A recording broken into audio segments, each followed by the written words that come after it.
한국 전쟁 당시에 네네. 또 우리 북한군과 중공군 그 포로로 네네. 끌려갔던 분들이 계시잖아요. 예.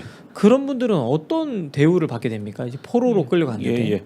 그 한국 전쟁이 끝나고 난 다음에 네. 그 유엔군 사령부에서 그 집계해서 발표한 거를 보면은 한국 전쟁 기간 중에 국군 포로가 한 8만 2천 명 정도가 이제 북계군이나 네네. 중공군에 이제 잡혔다라고 야, 8만 이제 명. 네. 그 집계가 됐어요. 그리고 이제 그 전쟁이 끝나고 난 다음에 중공이 다시 이제 전과를 자랑을 해야 되잖아요.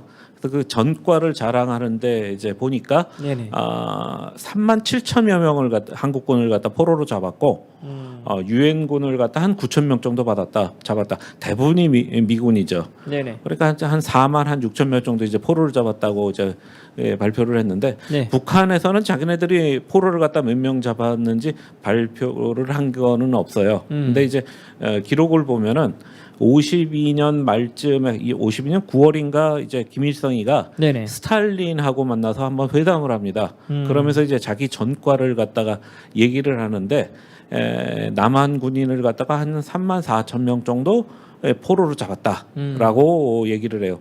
그게 한 9월이고 전쟁 끝날 때까지 몇 달 되지 않았고 그 당시에는 이제 전선이 교착 상태였기 때문에 네네. 그러면은 중공군 잡은 거하고 이제 북해군이 잡은 거가 합치면 한 7만 명 후반대쯤 되니까 대충 그 저 유엔군에서 발표한 숫자하고 어충 맞아갑니다. 그러니까 우리는 이제 잡혀갔다고 생각하는데 실종됐을 수도 있고 뭐 전사했을 수도 맞습니다. 있고 이제 그러니까요.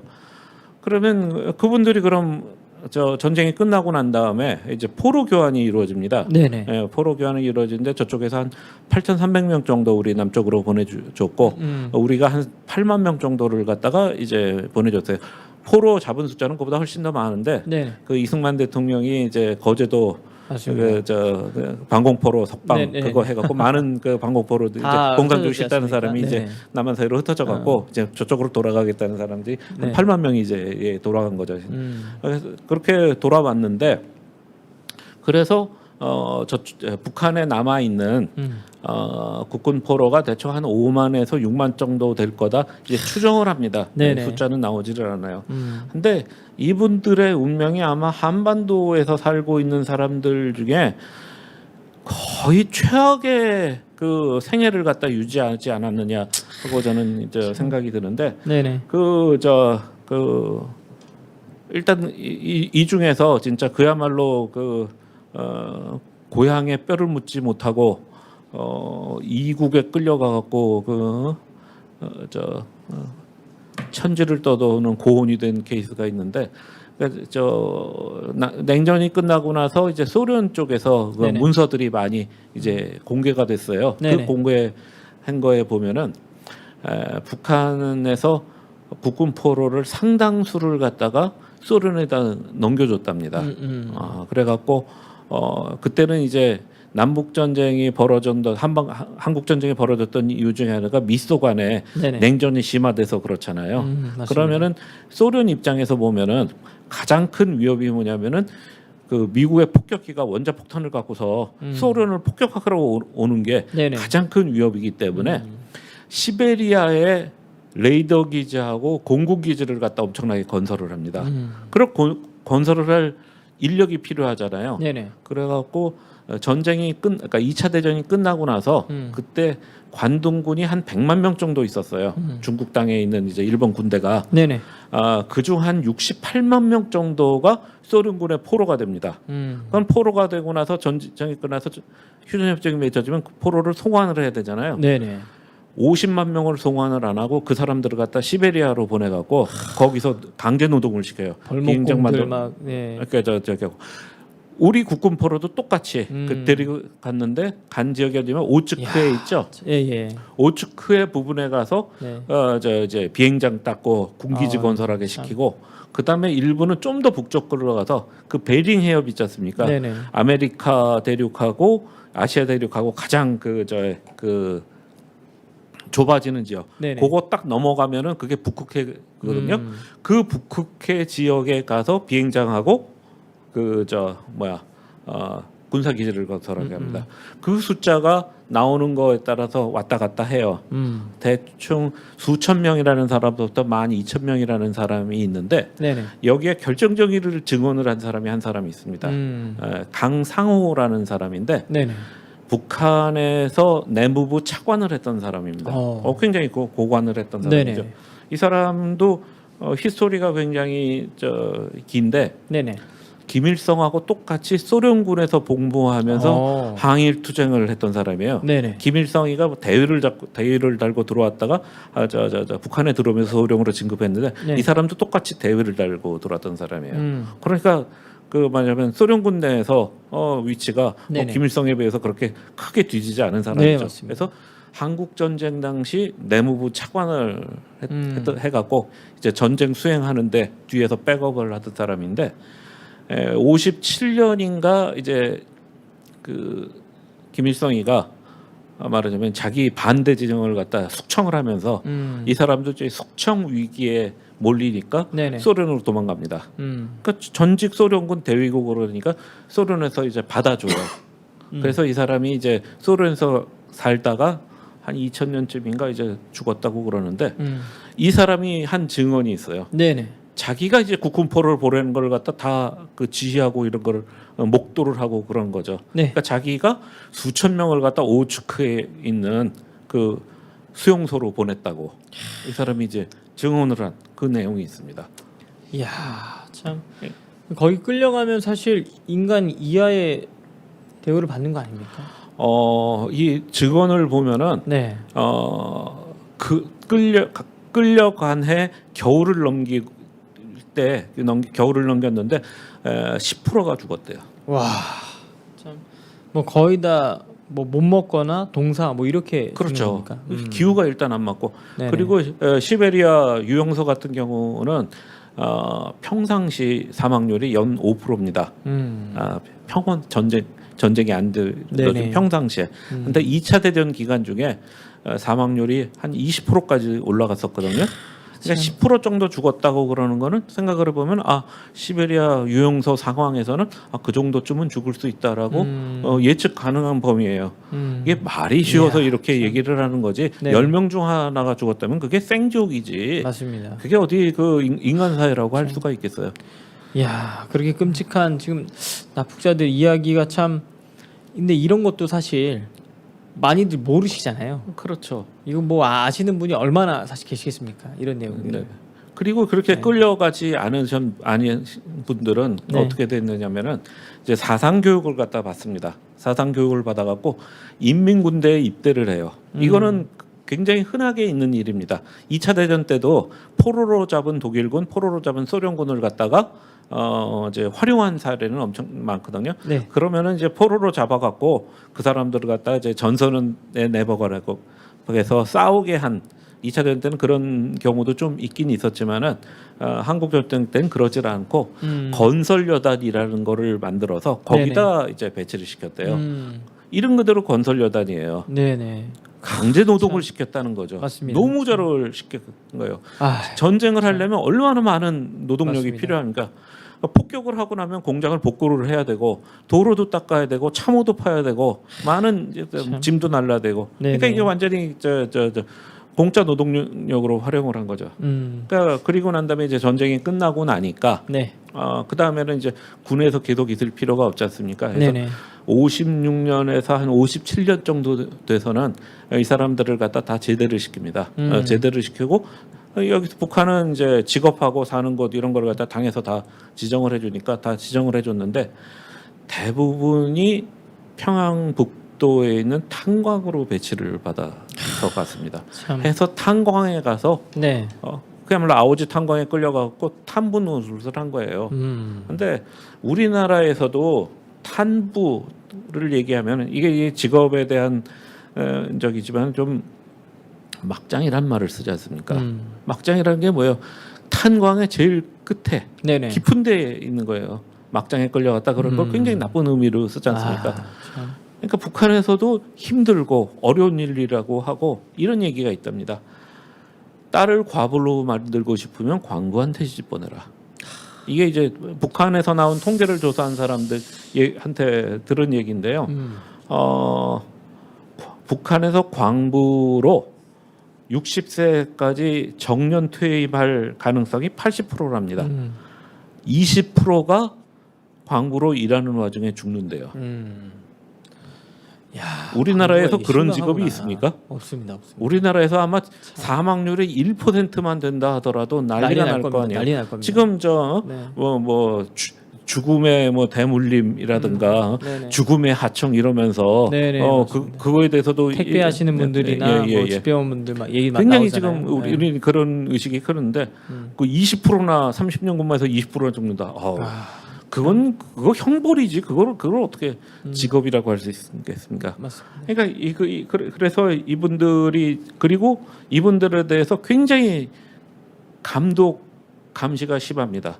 보위부에서 끊임없이 한 달에 한 번, 두 달에 한 번 와서 면담하고 기록하고 감시를 하는 거죠. 당연히 이 사람들 자식들 교육 못 받고 성분 나쁘고.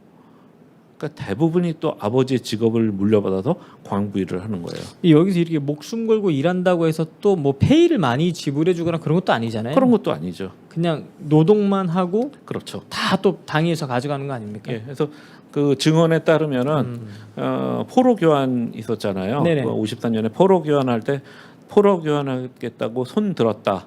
그럼 쏴주겠대요. 대부분은 포로 교환 사실조차 모르고 있었고. 그리고 이제 생활을 하다가 좀 성격이 걸걸한 사람들 있잖아요. 네네. 반항을 하거나 그러면은 이제 정치범죄에 끌려가고. 이제 그러다가 이제 우리도 사실 좀 잊혀진 존재죠. 우리도 80년대까지는 그런 사람들이 있을 거라고는 생각을 했지만은 눈에 안 보이니까 그 무시를 하고 있었는데 94년에 조창호 중위라는 분이 탈출을 하셔갖고 귀환을 하십니다. 그래서 납북한 국군 포로 문제가 갑자기 이제 드러나게 되죠. 그 후부터 한 80분 정도가 들어오셨는데요. 그 귀환하신 국군 포로 분들 한번 증언을 갖다 한번 들어보면 지금 그분 상황을 갖다 좀 더 확실히 알 수 있지 않을까 싶습니다. 자료화면 보면서요 또 이야기를 또 이어가도록 하겠습니다. 준비된 자료화면 틀어주시죠.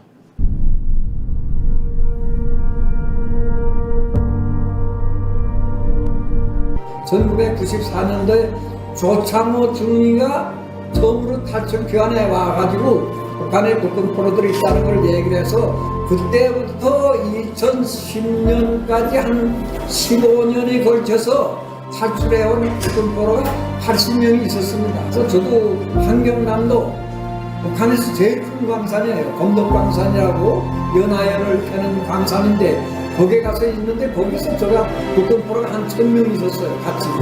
물론 그런 생활이 고달퍼서 정면으로 북한의 그 정권기관이라고 통제자들에게 항거했던 분들은 많아요. 그렇게 항거했던 사람은 말하자면 정치범수요나 다시 돌아오지 못할 때로 보내버렸단 말이에요.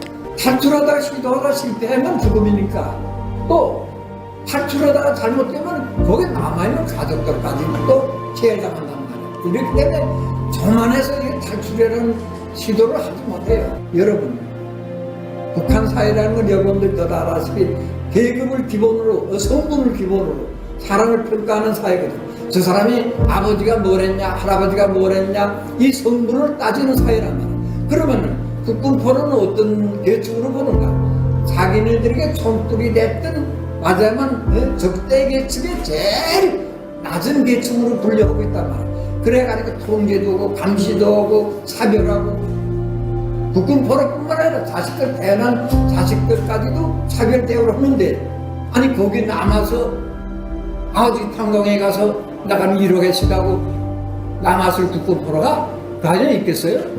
거기서 적대 계층이라고 천대받고 차별받고 감시받고 통제받는데 거기에 떨어지 갔다고 했어요.